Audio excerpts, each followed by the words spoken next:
Ladies and gentlemen, welcome to this World of Warcraft raiding guide. In this video, we're going to be taking a look at the 10-man heroic version of Baelroc the Gatekeeper.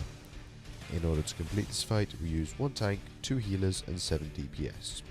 Although, since the nerfs are going to be put in tomorrow, as of when this video is being made/uploaded, you could probably go with 3 healers if you really need it, or 2 tanks if you feel necessary. So, if you are going to be 2 healing it, it's normally best to take direct heal classes instead of hot classes. So you want to be taking your paladins and your priests over your restoration druids. Despite the fact we had a resto druid in this group, but that's because people like to go on holiday while we like to progress.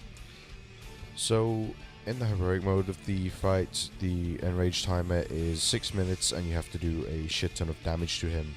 I think on average, everyone in your raid needs to be doing about 27k DPS, so be wary of that. You need decent DPS, although like I've said, nerfs coming tomorrow, you probably need a little bit less than that now.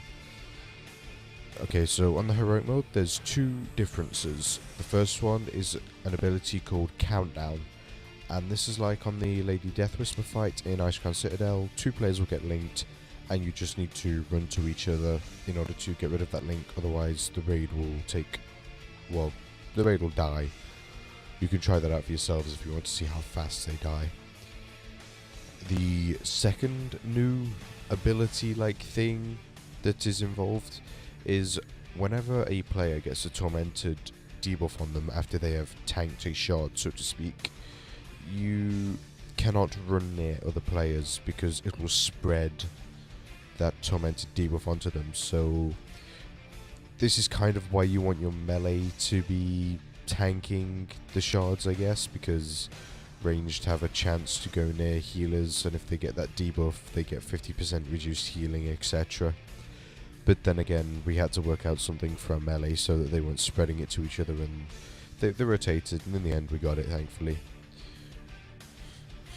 As well as this, it's kind of ideal to have a priest in the group, a shadow priest as we have here, because he can tank 1 shard on his own, and this is very useful at the start of the fight. If you have the priest to tank that shard solo, we got him to use dispersion, and also our priest healer gave him pain suppression, and this means that he can tank it all, and healers get a lot of stacks of vital spark, I believe it's called, and this will massively increase their healing, and they need that a lot since it's going to be solo tanked, as you can see by a really big druid there.